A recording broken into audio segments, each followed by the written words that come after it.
What's going on, everybody? It's the Black Up Plan. Today, I want to talk about our future. But first, I gotta go back a little into the past because how can you truly know your future without knowing your past? And as blacks, it's kind of hard to know our past because so much of it is hidden from us, or covered up, or credited to white people. So right now, I want to focus on a place called Tulsa, Oklahoma. A certain time period of this place in the early 1900s. Now, you may have heard of it, but most people haven't heard of it. In fact, a lot of the people who live there today, were never actually taught about the rise and fall for the black people in this area in school. And trust me, this was a subject worthy of being taught. This is something that we should all know. There was a neighborhood, but it's still a neighborhood, I believe, called Greenwood in Tulsa, Oklahoma, in the early 1900s, where black people had their own community. And when I say community, I mean big business. There are over 600 businesses. They were owned and operated by blacks, and that includes 21 churches, 21 restaurants, and like 30 grocery stores, I believe, a hospital, a bank, libraries, schools, post office, law offices, bus system, and half a dozen private airplanes. Right, and as a matter of fact, the guy who owned the bus system, a man by the name of Dr. Barry, he actually earned an average of $500 a day, and I mean that's a whole lot of money today. So imagine how much it was back then. Right, I mean you had six black men in Tulsa who owned their own airplanes, and we're talking about a time when the entire state of Oklahoma only had two airports. All right, so this is a place where the black dollar circulated in its own community anywhere from 36 to 100 times a day. Now you compare that to today, where our dollar leaves our communities within 15 minutes to 6 hours of us receiving our paychecks. Right? So I mean, you had blacks back then; they were conducting businesses on global scales. All right, I mean, like owning farmland, involved in the oil business. We all know how lucrative, that is, the oil business. So I mean, how this actually came about, it's pretty much it's a long story that involves the Trail of Tears. Now I was taught a bit. I do remember being taught somewhat about the Trail of Tears in school, but not in the detail, not in detail of maybe how we should have been. But in short, that's where the natives were forced out of the East into what's called the Indian Territory. And about a third of those, with the natives were blacks, who were once slaves who were adopted into those tribes. Now, of course, there was still segregation in those times, and black people were cut off from a lot of dealings with whites, so they couldn't shop in white towns and things such as that. So they were basically forced to build their own communities in order to survive, which resulted in many blacks becoming multimillionaires. Now, there were a lot of whites that were coming home from the First World War at this time, and they saw this booming town, and couldn't believe their eyes. You had black doctors and lawyers and physicians, and their own newspapers and everything. And this all happened fairly quick. I mean, slavery was just abolished, some 50 years, 60 years at this time. So just to show you how wealthy a lot of these people were, you had a banker in one of the neighboring towns who had a wife by the name of California Taylor. And California Taylor's father had the biggest cotton gin that was west of the Mississippi River. So when she shot, she would take a cruise to Paris every 3 months, and that's where she had her clothes made. All right, you got this black woman in the early 1900s taking cruises to Paris, getting her clothes made. I mean, it's just kind of it's almost like a shocker to think that was actually a reality. We also had a man by the name of Mason who was in a nearby county who had the largest potato farm that was west of the Mississippi, and he could fill about 100 boxcars a day, during the harvest. And I mean, there's the same thing going on, with spinach farms and things such as that. So I mean, this was just a time and a place of prosperity, and of course, it's not the same there today. And if if you're wondering what happened to that place, there was a young black guy by the name of Dick Rowland, and he was a 19-year-old shoe shiner. Now he worked in the white part of town, and he made a pretty decent income, I believe, shining shoes. I believe they paid pretty good money, for shining shoes at that time or in this area. Due to segregation, the majority of the toilets and such they were white only, so he had to take an elevator to a higher floor in order to use the colored restroom. And on this particular day, late in May 1921, most reports claim that he tripped or something like that entering into the elevator, and he reached out in order to stop himself from falling. And the elevator operator was a young girl, young 17-year-old girl by the name of Sarah Page. So as he's falling, he's reaching out, and he grabs her arm, and she screams. And the clerk on the first floor called the police to report seeing Roland fleeing from the scene. There were like all kinds of fabricated reports that began to go out, about rape, like saying that he raped her, or that he attacked her, things like that.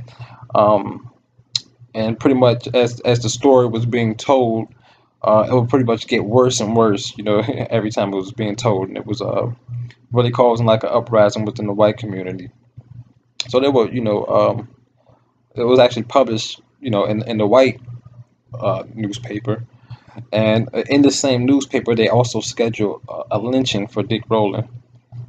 So they found him, and they locked him up, and some of the black men came to his aid, and they were met by, a group of the angry whites, and there were reports of one of the black guys and the white guys fighting over a gun. So some of these black men came armed, and when one of the whites asked him, what you doing with that gun, boy?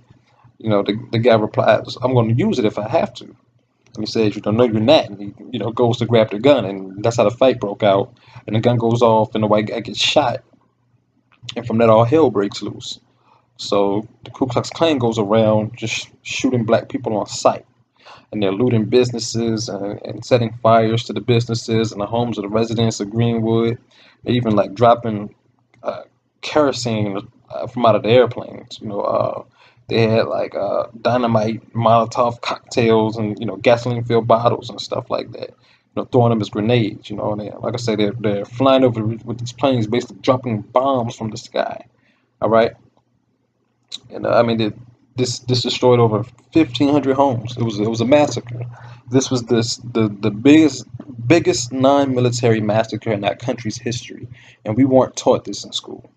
Right, I said anywhere from around to like 3,000 black people were killed in a single night, and it was really all due to them trying to find some justification about their jealousy of these people's prosperity. All right, and this is over 600 businesses spanning 36 blocks, all destroyed. You had blacks locked up by the thousands, killed by the thousands. The bodies were just thrown on top of each other in piles, and as long as you were white, you can join in on the killing spree. And this left people homeless. A lot of people witnessed their loved ones murdered, or they never saw or heard from them again. And not a single white person had to pay any consequence in the aftermath. And it took some time, but after the dust settled, they were able to begin rebuilding the community, which was still met with much of opposition and no help from those who destroyed it in the first place. But things eventually began to pick up as much as they could, I imagine, until desegregation. No more Jim Crow. And with this allowed the blacks to go and spend their money along with the whites. So it resulted in the people shopping elsewhere for the simple fact that they could. Whenever a lot of times, in Black's history, whenever a door opens up for us, we flood that door. I've never been able to do this, or I was always told that I couldn't do this. So now I'm going to do this because I can. It's like a feeling of freedom, I guess, a breath of fresh air. This is what it feels like to be privileged, or maybe this is what it feels like to be white. Just to be accepted. So due to this fact, Greenwood began to suffer again. The dollar didn't circulate like it once did before, and then on top of that, in the early '70s, they leveled much of the area to build a highway loop that ran around the downtown district. So I say all that to say this. Imagine if this Black Wall Street was here today, what would be different? For one, we have the internet, so word has never traveled as fast as it does today due to social media, videos going viral, and things like that. So take what happened in Atlanta, for example, what Killer Mike and T.I. and a lot of the rappers in the urban community supporting that city's black bank. And now this is happening like all over the country. And how simple is it really? I mean, this is how in this day and age we begin to form our own communities.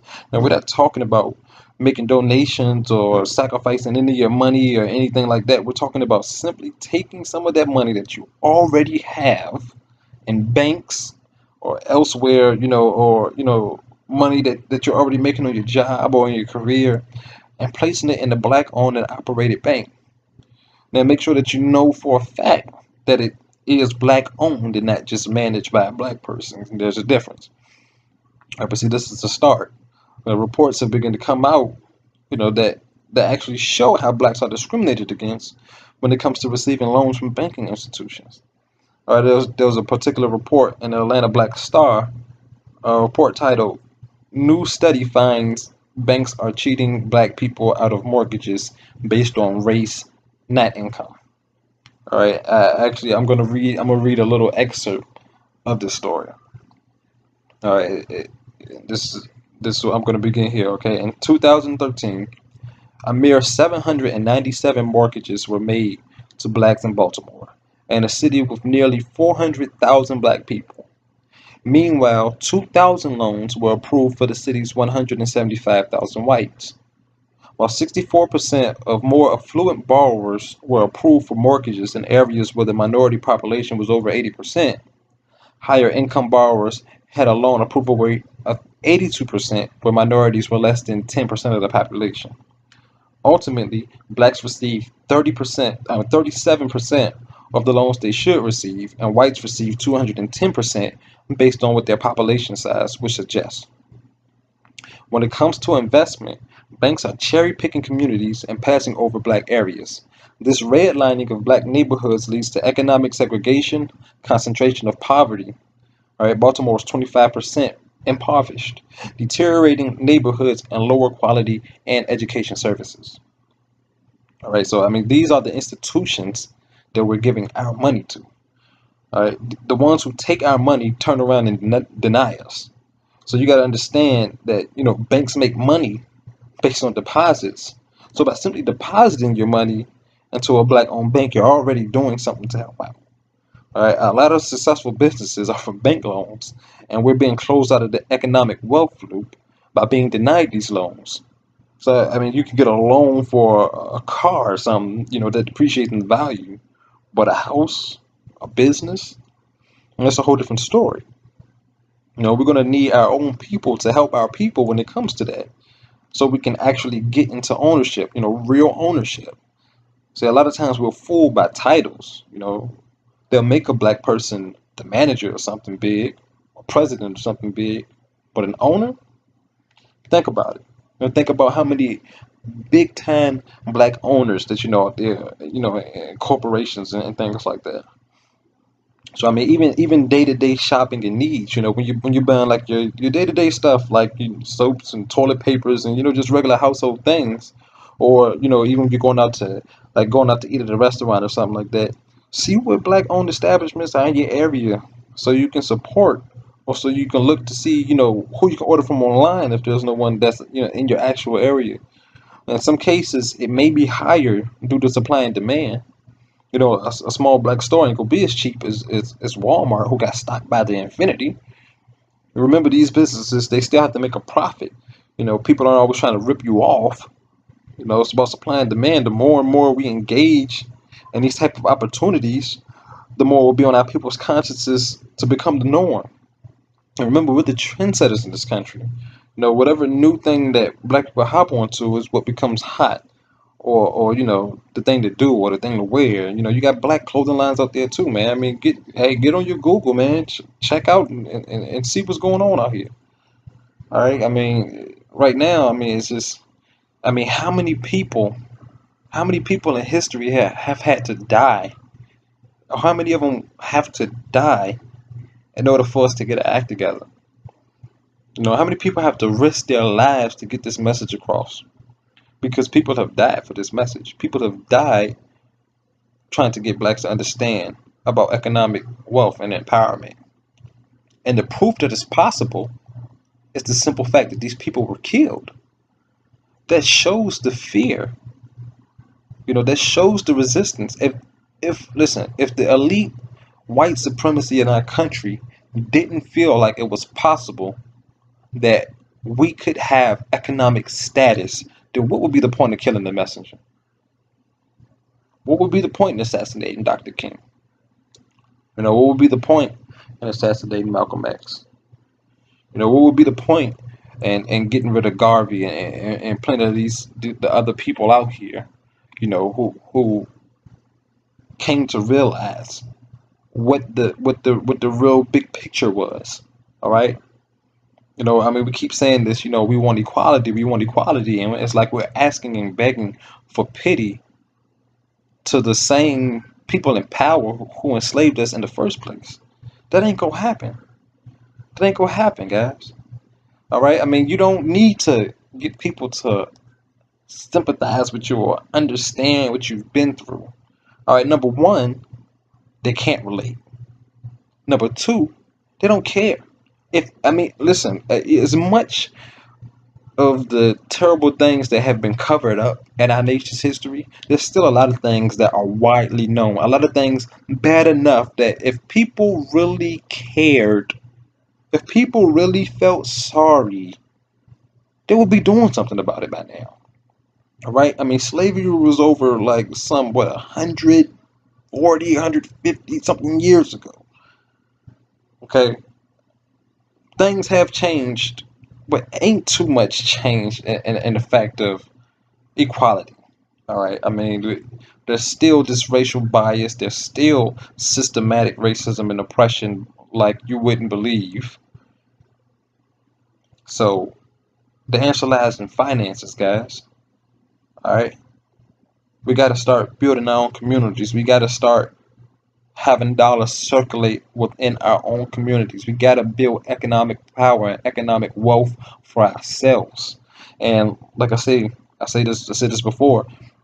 This isn't just a job for the celebrities. This isn't just a job for the black politician. This isn't just a job for the aristocrats, the people with money. This is something that everybody can participate in. And this exactly is how we do it.